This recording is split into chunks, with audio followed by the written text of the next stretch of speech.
Hey everybody, welcome to RefTime, powered by RTS and produced by Coraggio Media. I'm Tanya. And I'm Crane. We'll be covering rules, plays, points of emphasis, and all things official. Hey, welcome back to another segment of RefTime with my man, Dan Martin. You like that intro, didn't you? How you doing, Dan? I'm good. I actually got him to smile. I think you like that intro. That's pretty smooth, man. Welcome to the show, Dan. It's good to be here. Been a long time coming. Thanks. So, Dan came into officiating. Now, had you officiated prior to coming to the RTS class? Yeah, the way I got into officiating was I had been coaching for 20-some years and got burned out after my daughter, who's 30 now, graduated from Blackhawk Christian. Okay. Took a break for a few years, but I've always been involved with people with special needs and volunteering at Turnstone and stuff. Mm-hmm. And one day they made a post that they were looking for people interested in wheelchair officiating. Mm. And I said, well, people with special needs, basketball, that sounds like the perfect match for Yeah. me. Mm-hmm. So I went and got certified and trained on wheelchair basketball.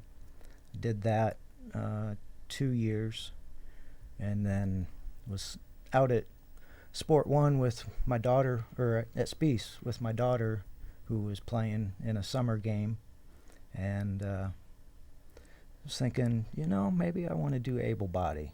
And so one of the young ladies that was officiating her game, after the game, I just walked up to her and said, if I wanted to get into this able-bodied reffing, how would I go about it? And she turned around and pointed to you, because you were officiating on the court behind us, and she said, go talk to that man. You remember who that ref was that you talked to? I don't remember her name. What'd she look like? Younger, dark complexion, black hair. I ref with her all the time, but I wonder was who it that is. Jessica? Oh, tall? Jessica. Oh, okay. Yeah, Jessica Harrison. Yeah. Yeah, Jessica came through our class. So how long ago did you come through RTS, Dan? 2 years ago? 3 years ago? I thought it'd been longer than that. You only been No, at it I think it was 3 years. 3 years ago? Yeah. Okay, so 3 years. Hmm. Yeah, well, we appreciate having you. You've been fun, easy to work with, coachable, Yeah. sensible. That's good to That hear. combination doesn't come with everybody.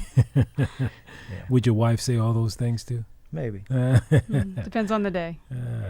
So Dan, you've been in it 3 years now. So tell us a little bit about what you have, what you do for your non-officiating income. What else do you do for a living? I'm semi-retired. Okay. Life takes different paths than what you plan, and Yes, sir. you just kind of got to go with the flow sometimes. Yes, sir. And so I own a few commercial properties. I own a rental property. I have a lake house. I homeschool my daughter. Passive income is never passive. There's always stuff going on with There's always something to do. the properties needing attention and officiating. And now I'm back to coaching as well. I'm coaching my son. We signed him up for a local AAU team, and when I signed him up, they said, we're still looking for coaches. I said, well, I'll think about it. And they said, what do you think about coaching 2 teams? And so I don't have much empty space on my calendar, even though I don't have a 9-to-5 job. Right. Yeah. It amazes us how, when we are working for ourselves, how we ever did anything when we actually worked a 9-to-5, how we got anything else done. Because Yeah. there's so much stuff to do, when you're self-employed. Yeah, It's I just- started my own small business, and the theory of, oh man, set your own hours, do what Yeah. you want. Yeah, your own hours are 24/7. That's Exactly. right. Yeah. That's Yeah. right. So you said that you started your own business. What did you do in that? It was landscaping in a nursery. Landscape. Oh man, that's hard work. That is. Yeah. So I always enjoyed it as a hobby. At my age, doing it 5 days a week, 8 hours a day, not so much fun. No. So Especially when you have to live up to the perfection of those you work for. yeah. Yeah. All right, so you've been officiating basketball. Do you officiate any other sports? I do middle school volleyball, Okay. and then I did some club volleyball this past year. Okay. You notice how he identified middle Middle school school, yes. volleyball? Oh, yes. You don't want to do varsity? I can't understand all that rotation stuff. I Okay. didn't ever play the game. Yeah. Mhm. And, that's a couple years down the road. It does of take learning. a lot of time and repetitive, seeing it over and over Mhm. again.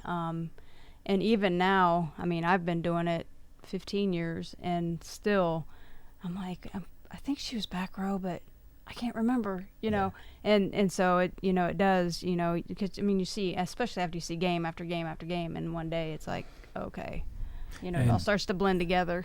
And there's a lot of the players know. Some players know how to get over on you and, Yeah. and be out of it. And I struggle with it, but I think that's why a lot of players we just ran into. I think a mom recently just she was telling us that her daughter, I'm supposed to be one of her favorite refs. And I told her that's because I'm out there more for fun. I can't get, like you're saying, the rotations. She's much better at that. No, I can't even get in the same gym with her to do that kind of stuff. But I see what you mean. Doing the lower levels, you can have fun with the kids. You can help them develop. Mhm. But catching being out of position, it's challenging. Yeah. And I enjoy it because I raised a bunch of girls. Mhm. We were foster parents to a bunch of girls. Wow. So foster parent, you are a busy anything man. I can do to help empower young girls, I'm all for. Mhm. And so I always talk to them, in the pregame meetings and stuff Mhm. about, and even after games, that, I know you guys work hard at this, and I know it's important to you, but your self-worth has nothing to do with the scoreboard on that That's volleyball. great. That's Yeah. great Yeah. advice. So Yeah. And I'm the same way. Just have fun. I mean, work hard. Try to win, because winning is fun. Yeah, Losing winning is is not fun. as fun. Yeah. But walk away feeling good about it. Right. And I think that's one thing that I focus on when I officiate any sport is I want the kids to walk away enjoying what they were participating in. Right. That doesn't always work with some of the parents, but at the same time, that's what I aim for. ultimately, this is a game. Yes. It's supposed to be fun. Thank It you. is. Thank Yeah. you. So what would you say has been a career highlight for you thus far as an official? Career highlight. And you can't throw coaching in there, just officiating. That's a tough one. I don't think I've had my highlight yet. Well, what's been a highlight so far?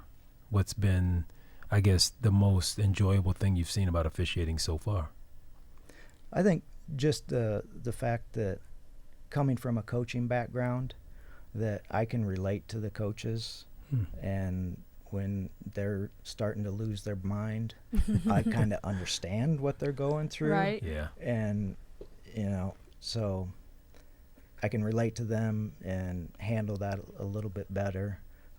And so it's just being able to be involved in the game Mm-hmm. without the emotional roller coaster that you go through when you coach. Yes, sir. The highs are too high, the lows are too low.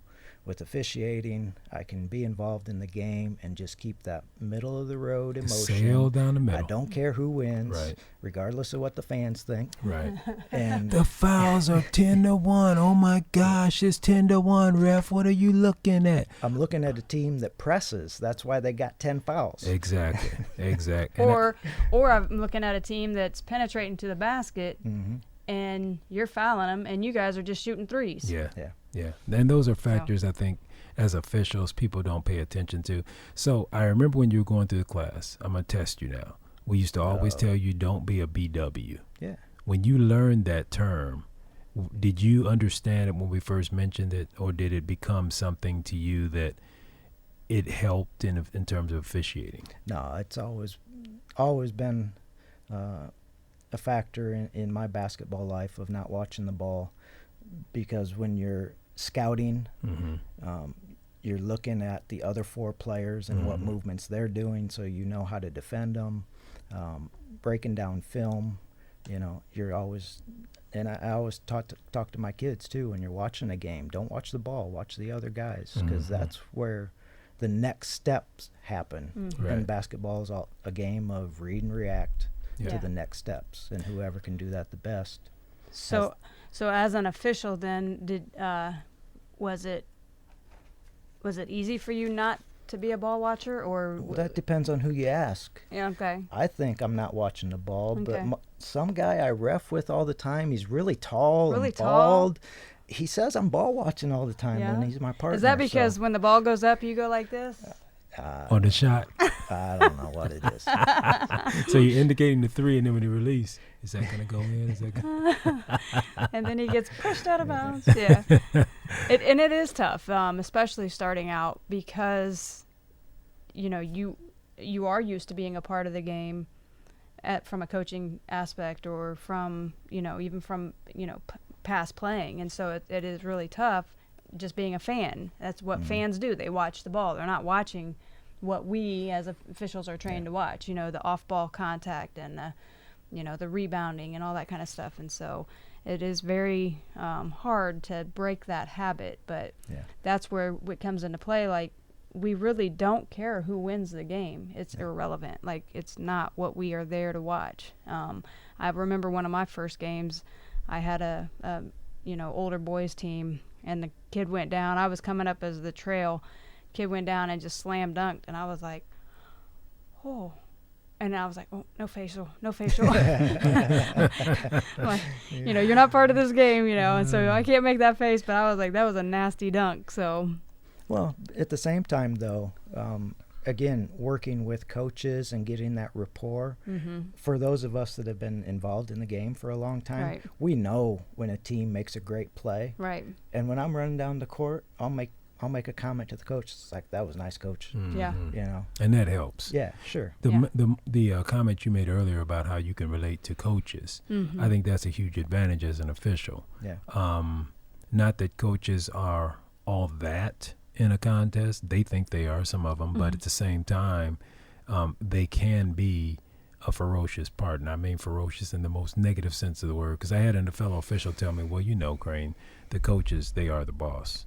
And, you know, when he said that, I thought I disagree with that heavily. 'Cause he was talking about, you know, getting assignments on the high school level and that kind of thing. And I thought, no, that's the wrong attitude, because this is still supposed to be amateur level, and we're supposed to be teaching the kids different aspects. And it's supposed to be about having fun and learning the game and implementing it in life later. But he, you know, the person that made that comment, that bothered me when he said that. I thought the coaches are not the boss of us, but in terms of politics and getting games, it can be. We all know that. Yeah. But to balance it out, I think that officials have to back off of that, I want to make this coach happy thing. And I think having been a coach, you don't worry about that. And you know how to relate to them in a way that they would know that you're not going to be biased. Coaches ain't going to be happy. Right. Yeah, the call's not always Having going to go their been way, one. and they're not going to be happy. Yeah. Well, one comment you made, I wrote it down. I wrote this down. 80% of the population in a game cares about the W's and the L's. Do you guys think that is too low, 80%, or is it higher?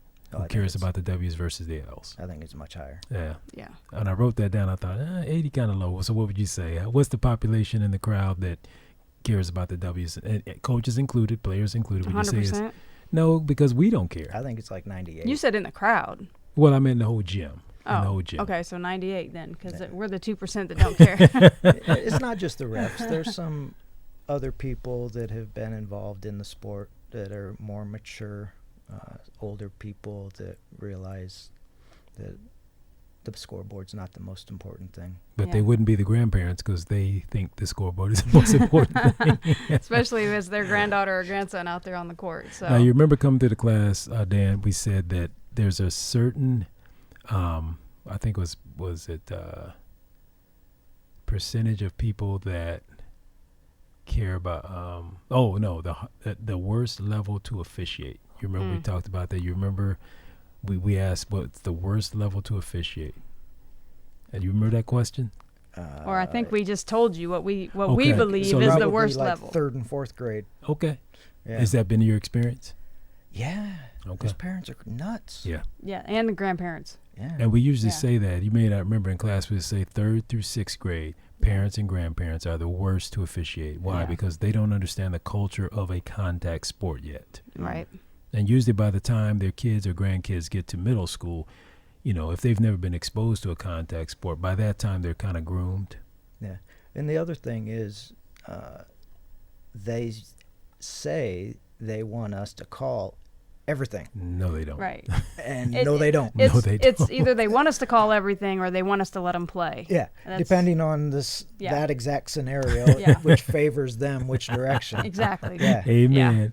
Amen. Yeah. It's how do you somebody the other day I was talking to, they said, well, 50% of the time the crowd loves you and 50% of the time they hate you. And I go, that's pretty accurate. That's very accurate. And like you say, given what moment we are in the contest. And 100% hate you at least 1 point in the game. The funny thing is, I'm not the enemy. I'm just out there to do You it. Do a cannot job. convince I'm them of just- that. I'm there to, And if you give them everything regulate they the wanted, contest. if you gave them everything they wanted, then They after still they wouldn't be win, happy. no, because after they win, they'd be like, "Oh, you're just riding because you cheated out of the team, but you wanted me to give you the calls. And you're a cheater." So that's why I don't bother. I'm like, okay, hope you win, coach. Hope you win. I don't care. Let's go. Yep. So rules. Let's talk about rules. Okay. Going into second quarter conversation. So rules. What would you say, Dan, about rules? Now this is gonna be good because you're a coach. So what rules do you think are pains in the rump, and what rules are you really happy about? Well, my pet peeve, among many, is the traveling situation. Every kid that takes a jump shot catches the ball and takes at least 2 steps, if not 3, before they shoot. Mm-hmm. And the National High School Federation a couple years ago said, let's make that a point of emphasis and let's get that curbed. And we go to the association meetings and they say, let's get that curbed. And you go to the gym and not a single ref that I witnessed Mm-hmm. made any adjustments to their game. And so it's Right. kind of like a silent rule among the officials that we're not going to follow the guidelines on this one. Mm-hmm. It's just too big of a beast to get back under control. Mm-hmm. And so I know you guys find that similar, but you have the fortunate thing that you work together. Mm-hmm. A lot. So, I mean, we In a we work with game, others. You guys can call more traveling because both of you are going to do it. Right. Mhm. If I was to go out and do it and I have a partner who doesn't have the same concept and same beliefs, Right. now we're inconsistent. Right. Now that's not good for anybody. Right. And that's where the fans or the coaches are, well, we just want consistency. And we get it. And we understand that concept that, yes, as an official, and we talk about that even in pregame, if we have a block charge down on this end, if it's a similar situation on that end, let's get it. let's try to call it the same way. So if we call a block on this end, and it's similar on this end, let's get the block. Yeah. So we talk about that consistency, but you're right. When I'm out there and I'm calling travel and my partner's not calling travel, that is very stressful, and it makes for a very long game because now you've got the coaches, well, you're calling it, but they're not. And then a coach will say, could you guys switch? yeah, well, and that's especially if you're doing, the summer ball or whatever. But Yeah. I mean, because in normal school ball, we do a lot more switching. Yeah. So Right. you don't have to, they don't really have to ask about that. But, and what do I see as far as the travel, and what do you see as far as the travel? I mean, everybody has their opinion, everybody has their viewpoint. Now, I'll tell you, on that travel call, there was an official, he's no longer in the area, named Ted Garton. And he used to be the basketball chairperson. He would be the one, when we went to the meetings, he was up front talking. He was the older Jake, put it that way. And Ted taught us something at one of those meetings that I had never spotted, and a lot of officials didn't. And he said, okay, the spin move, is that a travel? So he showed it. And we were like, no, that's not a travel. He goes, watch it again. So he showed it again. Ted, it's not a travel. He goes, watch the pivot foot. Mm-hmm. And then they did it, and Comes guys up. are like, But it goes back down. is that a travel? So he took us from no, that's not, to is it? And he trained us, and I stuck to it. As soon as a player touches the ball, my eye automatically goes down to see which is his or her pivot foot. Which one comes down first, that's a pivot foot. And then when they take off on that spin, I've told coaches in some practice, I said, your players are traveling. They look at me, Crane, get out of here. That's not travel. And I'll say, watch the pivot. And they do it again. And a lot of coaches who've never had the officiating eye, they still look at it and think it's not a travel because they go, no, that's not a travel. I go, but the rule, NFHS rule, once that pivot bit is picked up, it can't go back down or it's a travel. And they look at me and go, but nobody calls that. Some You're of us right. do. I said, some of us do. And when we call it, don't freak out on us, coach. Right. Yeah. And they go, well, I'm going to freak out. Well, but by rule, you know that there's a travel. Yep. And they go, man, I hate that you told me that. Because now they know. Yeah. The other rules that I struggle with is that I'm so old. When I played in high school, there Mhm. wasn't a 3-point line. True. Mm. And it was a passing game. Yes. And now it's a dribble game. Mm. Yep. It's a dribble drive game. And the kids that are just attacking the lane like crazy and just throwing their body into defenders, Mm-hmm. it's like, I really have a hard time calling blocks on those. And so I'll do a lot of no calls, Mm-hmm. and that makes everybody go nuts. Right. Mhm. But who's initiating the contact? Who's gaining the advantage? Right. You know, the defender didn't do anything wrong. Mhm. You're just flying in there, creating the contact. Well, that's when you can call an offensive foul, and But the defender's not totally square, and you know it's Yeah. that but did gray they area stuff. establish legal guarding position? Right. Because the thing is, now legal guarding position can be established without both feet being on the floor. Right. That's another major change. No, they have to establish legal guarding position, but they can still move That's what I'm saying. So the Right. feet don't have to be on the floor. after they've established legal guarding Correct. position. So, Yes. so that's what he's talking about. I just want to make sure we were, But that's what he's specific on talking that, about. so A they do player have to has gain. good guarding position. They've established legal guarding position. Right. Then they slide over, and maybe they're in the air, about to land, or just took off. That's their space. But then the offensive player goes through them, and Dan is like, should I call that? Should I not? Because the rule is, it's really a hard rule to call. Very hard. It's hard because when they said that the defender does not, all they have to do is establish legal guarding position, but they don't have to be They stationary. don't have to maintain it, basically. Right. That makes it really gray. And then it becomes, I told somebody, it really, officiating, in my opinion, nowadays, really is a lot of it's judgment call. Mm-hmm. Because the rules have been bent so much, and because the speed of the game has forced the rule makers to make it more of a game where we have to call it in the moment. Yeah. And that's why when coaches are freaking out and they're standing behind me, and Dan's my partner, he's 38 feet away on the baseline, and you call something 2 feet in front of you, and he's standing, how can he call that? Coach, I'm not over there. I'm here with you. That's obvious. This coach, he's 2 feet away from the game and the play, and you and I are 38 feet away. Would you help him out? He's 2 feet away from the play, coach. How can I help him out? You can't help him out either. Yeah. That coach down there is very happy with the call. Crane, get away from me. But to me, I think the game has moved a lot towards judgment. What do you guys think? Mm-hmm. Absolutely. I would agree with that. Yeah. So when you told us your pet peeve, you have any other pet peeves we need to know about? I didn't know that was one Yes. of your pet peeves. All the little rules that are so easy to follow that they just don't follow because they have an attitude that rules don't apply to me. Like jewelry, like shirts tucked in, like waiting till the official waves you in, like stepping over the free throw line on your free throw so you can go give high fives. You have been studying in the school of Tanya for a long time, haven't you? No. No. I just have a type A personality like Tanya does. Well, Tanya, would you like to address some of what your Well, type A personality brother has shared? The free throw thing annoys me only because you know that these players are watching the pros. Exactly. That's exactly what the pros do. Yep. And they allow them to get away with that. No. But On the pro level, it's legal. that's what I'm saying. It's legal on the pro level. Just like the gather step. But Correct. The rules are different. But Correct. the kids who are still learning and developing how to play basketball can't step over the free throw line. We have to call it a violation. Yet they're watching these grown men who are making millions of dollars violate. Well, you can't stand there and shoot a free throw without crossing the free throw line, and you're a grown man.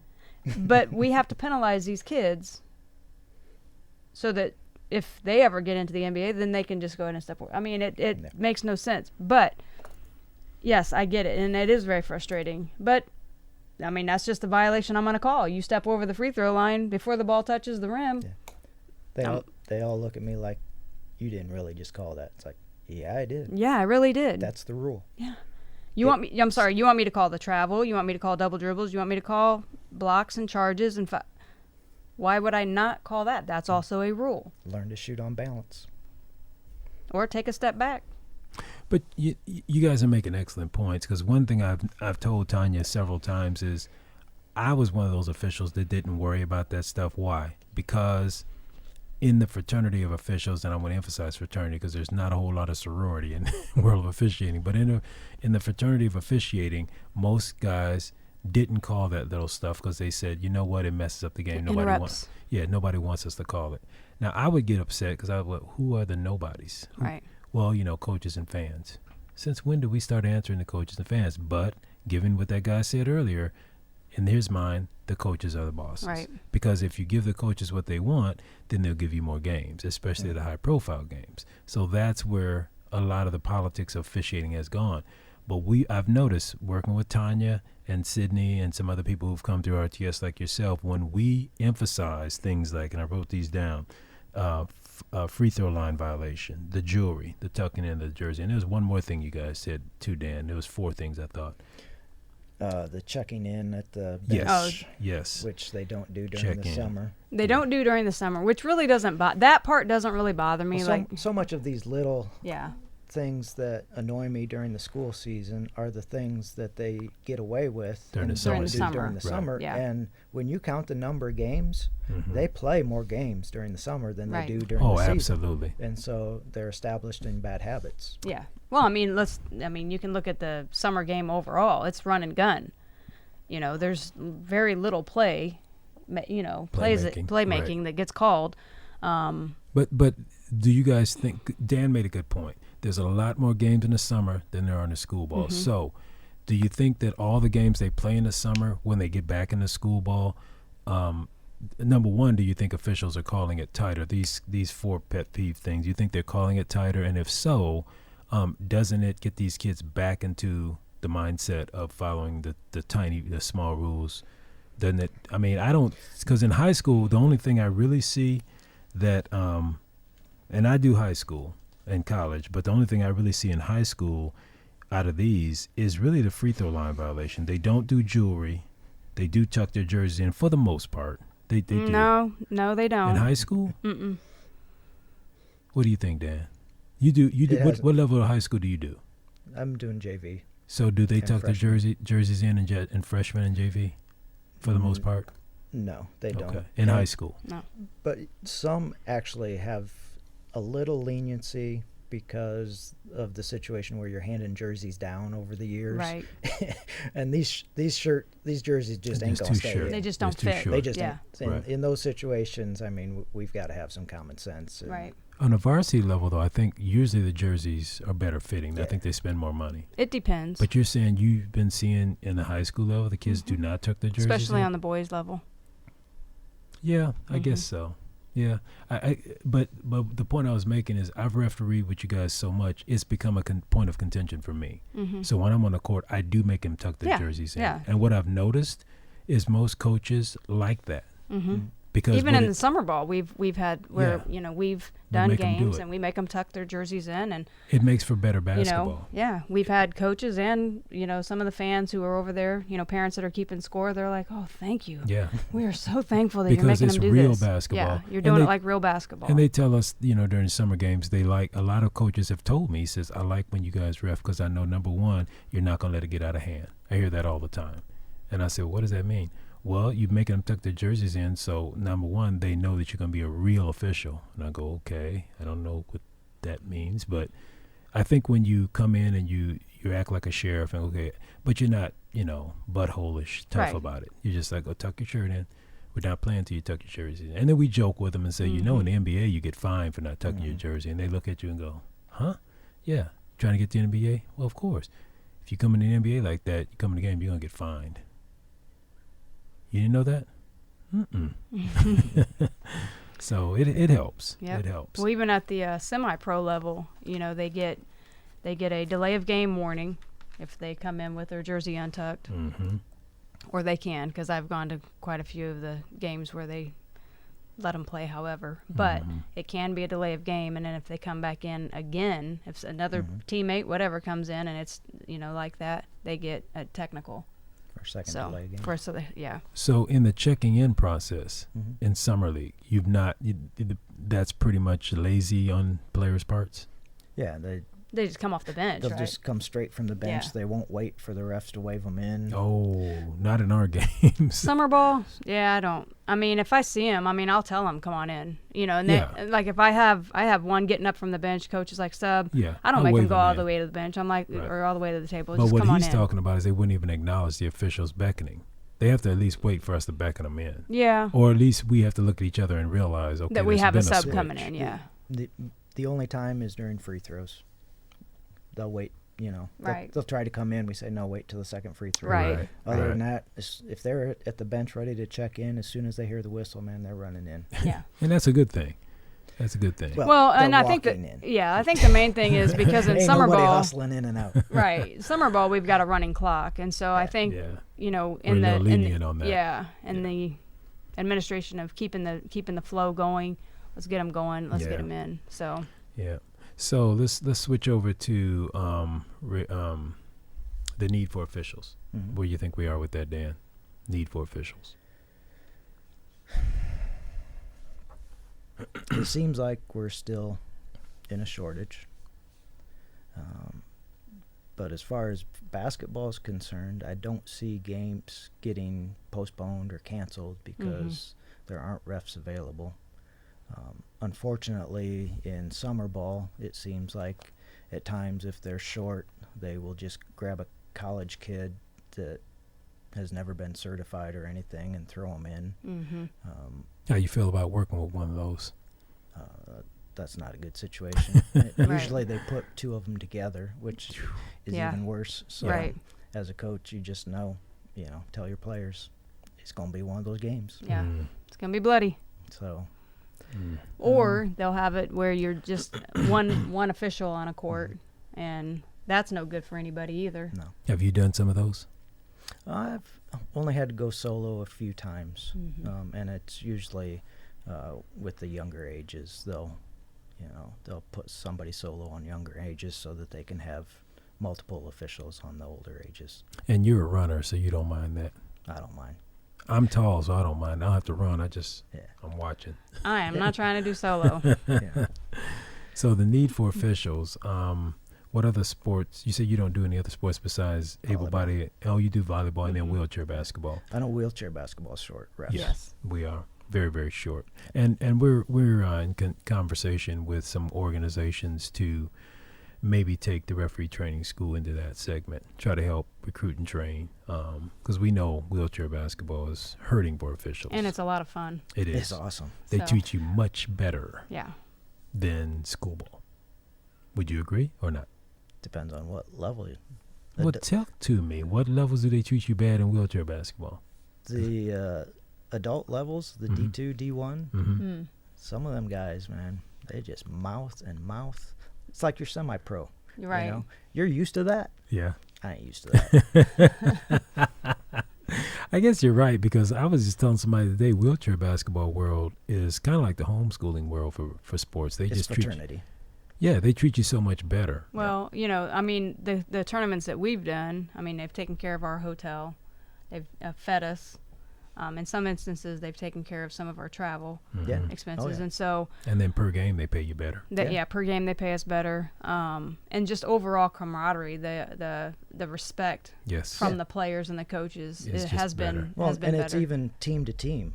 Right. I mean, because they see the same teams all the time. They Right. see the same refs. Right. Yeah. It's a community, and Yeah. it's cool. Yeah. Yeah. And for the most part, when you get done doing a wheelchair basketball game, win or lose, both teams are telling you they really appreciate Oh, yeah. you. Yeah. Oh, yeah. And so I guess that's why I meant you get treated better. On that Yeah, level. how many times have we done homeschool games, and win or lose, the teams will come up and tell us thank you. Mhm. you know, But there's great always job, one we or two. appreciate it. I mean, Oh yeah, we can think oh, of yeah. one or two, but Mm-hmm. for the most part, but then you talk about able-bodied ball, the losers can be just Oh, yeah.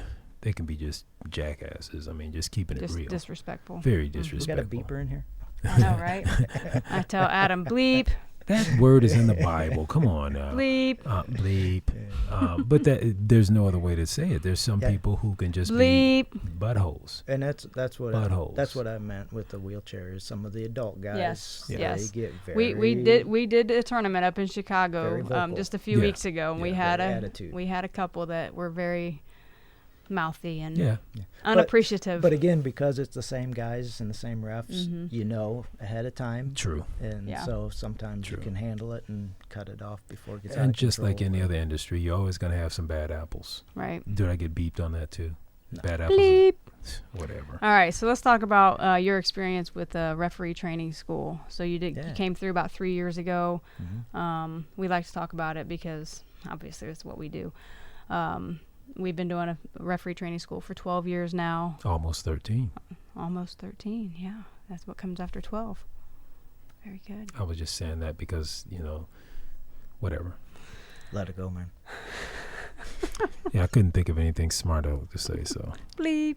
So about 3 years ago, you came to our through our class. Yep.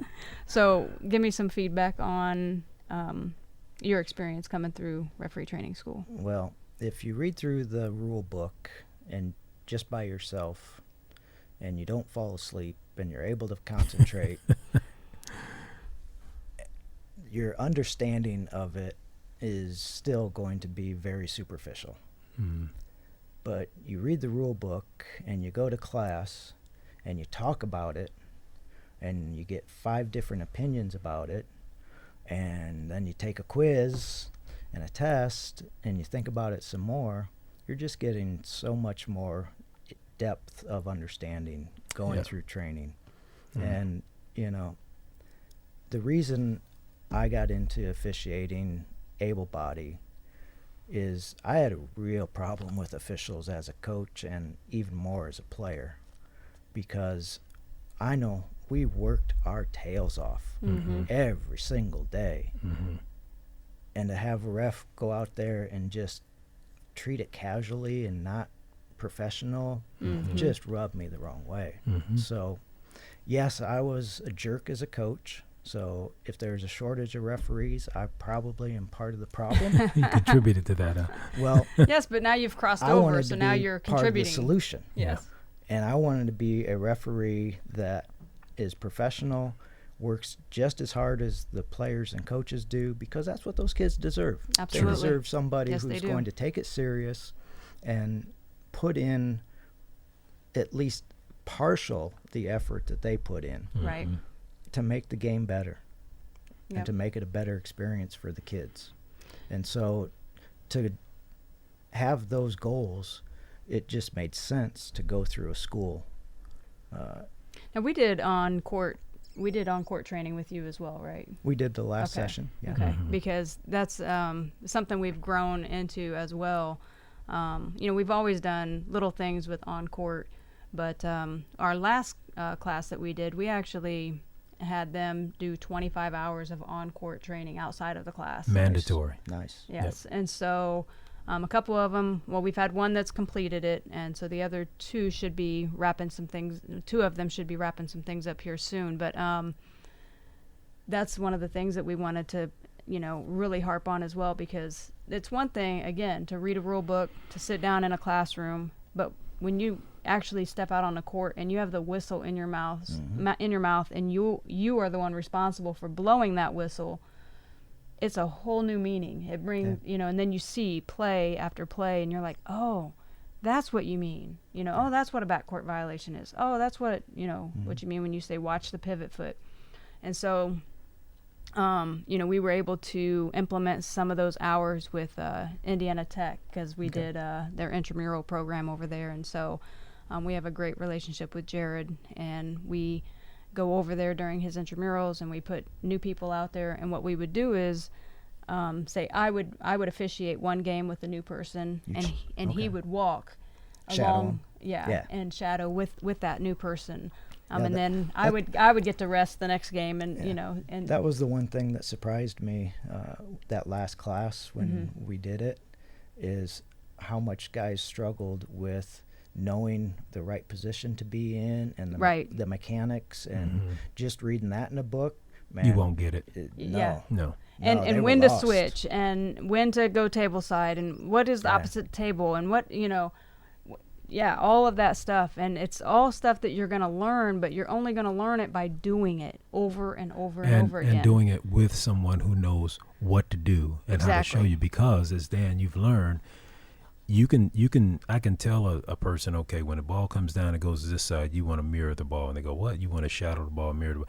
But okay, if it swings back over here, you want to come back over. And they go, that's good. That goes with what you just said. Right. This is a fluid sport. Right. You have to be willing to go and change up. And if the ball goes out on this side now, in this instance, you might want to push up and Dan will push down on this. And they go, huh?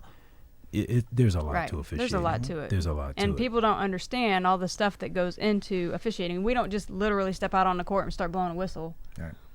We actually go through training, and we have things that we do during the school year. We have meetings that we go to. Those of us that are intent on getting better. Yeah. And that's another thing. I mean to interrupt, but when you're talking about people talking about they want consistency out of officials, Right. that drives me crazy when coaches say that. Because I'm going, they have no idea. Jumped way back, didn't we? Well, Okay. but Okay. it goes by what you're saying, though, because I think the one thing people don't understand is, like you said, we go to training. What it made me think about is some of us go to training. Right. Not all of us go to training. Right. Right? And when you officiate with a guy over here or a woman over there, that they don't take your attitude and want to get better Right. and go to trainings, you still have to officiate with that person. How Right. can you be consistent with somebody who doesn't consistently Who try to hasn't get opened better? a rule book in 3 years? That, and people ask for That's tough. consistency. I'm going, you don't understand this industry. Right. We're all different, and we come at it from different reasons. Go ahead, Dan. I'll cut you off. One of the things that I learned that I coached for 25 years and never recognized until I started officiating is the PCA, the primary coverage area, Mm-hmm. and who's got what, and Right.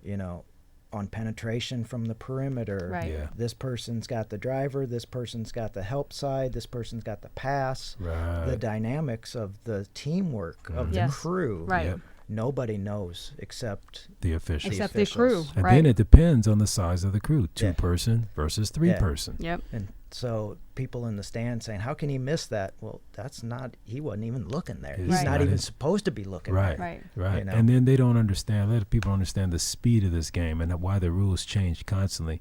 It's a contact sport.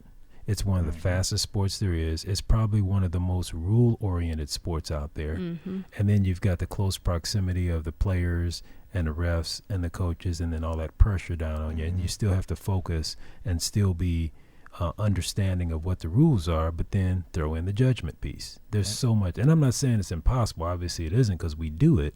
But like you said, are we getting better? Are we aiming to get better? Right. And people don't understand the number of camps and trainings and seminars we have to go to online, in person, paying for them.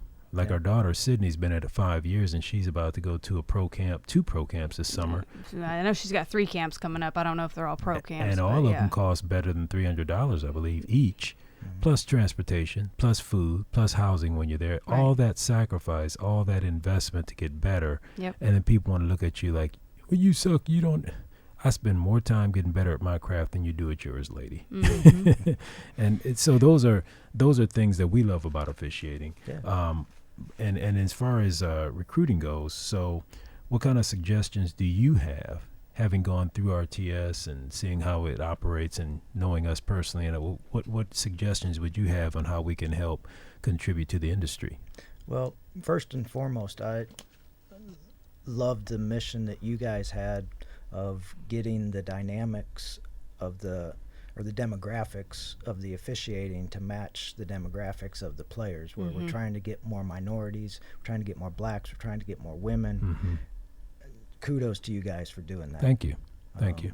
So, But we love you white guys too, though, yeah, I appreciate that. absolutely. I know. especially the dance of the world. Yeah. And I'm seeing it. I'm seeing the fruits of it. Thank you. And congratulations for that. Thank you. My suggestion is, I was thinking about this the other day, it's the kids who love the game that weren't necessarily players. One of our best officials, he's done state finals, Justin Shippey, didn't play the game. But I was a volunteer coach when he was in high school at DeKalb. He was the world's best manager. This dude was on top of it. Okay. I mean, he ran the... He's going to get some serious brownie points for this one. Yes, he is. I'm telling you. He's going to be doing state Justin finals was next the year. best manager I've ever seen. Wow. And so I never knew that. I had a volleyball kid who line judged one day. And, I mean, he was into it. Yeah. And it's like, dude, you need to get licensed. And so we need to find those kids that love the game. Right. For more reasons than just I played it. Right. And there's a group of people out there like that. Yeah, you're right. And so for those people, hey, we've got another class coming up. Yes. And that will be in July 3rd is the next basketball training class. Where at? We will be at Harvester again. It's also on Harvester the website. Church. Harvester Church. It's on the website, so if anything changes, obviously we'll update that. But our website is reftrainingschool.com. And if you're interested in becoming a volleyball official, we also have a volleyball class coming up August 6th. And that will be at Empowered Sports out on Lima Road. And again, that's on reftrainingschool.com. And for those of you that don't know, we also have a Hoosier 3-on-3 tournament coming up July 7th. You can register at Hoosier3on3.com. We have a league coming up in Harlan, and that is in September. And that's for grades 3 through 12. And that is also a way that we are going to train our officials. Instead of having them run up and down the court, that was one of the reasons we wanted to start a 3-on-3 league, to use that as a training ground for new people coming through our class, because that way they're standing still versus us having to run up and down the court with them. Now, let me get your opinion on that. So if you had been involved at a time, if we had thought of that then, and we just had you in a standing position, but it was two-person officiating one end of the court, and you're going to switch on all files just like you do in regular able-bodied or full court. So do you think that would have helped you a little bit more, and if so, how? Yeah, I mean, just having the game be slower and, See, I thought you guys were just after another revenue stream. I didn't realize this was part of RTS. There you go. Good See? job. Well, it kills two birds with one stone, but it actually does a lot more than that. New revenue, and it helps us to focus more on expanding RTS. But like she said, the real reason we wanted to do it is because we wanted to have more control in our training. Yep. Yeah, that makes sense. Yeah. Yeah. And there's some other benefits too, but 3-on-3, you got fewer bodies on the court, so you can actually see more action. You can get used. We practice 3-on-3 a lot. Exactly. Ball handling skills for the kids, more movement, team fluidity, more better communication. Well, that helps the official too, because like you said, it slows the game down to seeing body action between these two bigs instead of having to worry about 4 or 5 bigs down there. And then out top, you've got basically 2 guards, 2 forwards, 2 centers, and that's it. So it makes for better training all the way around. Yeah. Well, the other part of it is we wanted to bring fun back to the game. Correct. Yes. Because everything's gotten so serious. And we're like, it's supposed to be fun. Yeah, and in this 3-on-3, that's why I like the no coaches. correct, Yes. No coaching. Yeah, And no coaching. So that kids gives you get coaches a break. get to play with their friends. They Yeah. get to do their own. They get to come up with their own plays. I remember when Sydney was little, and I was coaching. 3-on-3 was big back in the day. Yes, it was. But when I was Yes. coaching, Sydney would sit on the sideline, and she'd have my little drawing board, and she'd be over there, and she'd be putting X's and O's on the board, and she'd be like, "Mommy, let's do this," and she'd say, and I'd say, "Okay, yeah, okay, well, we'll talk about that," because it'd be in the middle of a game. I'm like, okay, I don't know New how play to in the middle implement of the that. game. But From a 3-year-old. From a 3-year-old. But I'm like, these kids want to come up. They have their own thoughts. They things they want to try. Yeah. And I think from a coach's perspective, let's say you're coaching and then you've got 3 of your kids. Well, let's say you got on your team a total of 9 kids want to play. That's 3 different 3-on-3 teams. 3 teams. Well, now these kids are out there and you're seeing little Jimmy do some things that you never thought he could do in practice. You're going, I didn't know he could set such a perfect pick, or I didn't know that's a perfect pick and roll. You'll see talents and skills out of these kids that they know they have, but they don't get it. Like in high school, my coach recruited me to shoot because I won a hot shot contest in the summer. Well, I grew up that summer a little bit more, so by the time I got to school, he was like, yeah, we're going to put you underneath, but I can still shoot. No, we don't need you. We got other shooters. But then later on in life, I started proving I could shoot, and people going, I didn't know you could. Yeah, I was always stuffed over here. Right. So 3-on-3 would give a kid a chance to exhibit some of the skills they know they have. And so it should be a good environment. It's going to take us a while to really build that up and get people's mindsets to where they need to be with the no coaching aspect, even from the stands. No mom and dad, no coaching. Right. So just let the kids have fun. So it should be a good time. So last but not least, RTS recruiting. Well, I think we were hitting on that. Yeah. You covered the league. You covered the shirts. We have the new shirts. Yes, we have we to do. promote those. So, Ref Junkies. You Trust the process. You got to turn around so we can see the back too. You got to see the trust the process. Trust the process. Ref. All right. We are Ref Junkies. And then the definition. Read it out loud, Dan. Ref junkie, a referee with a compulsive habit or obsessive dependency on officiating. Would you say that's you now, Dan? No, but that's her. It is me. So, do you think that what mindset are you still more of now, coaching or reffing? Well, I was all coaching, and then I was all reffing, and like I mentioned, I realized the other day, man, time is flying by. Yes, sir. My daughter's gonna be a junior. My son's a freshman. Mm-hmm. So over the next 4 years, I got to find balance. Yep. Time waits for no man or woman. Yeah. Yep. I only got 4 more years with my son.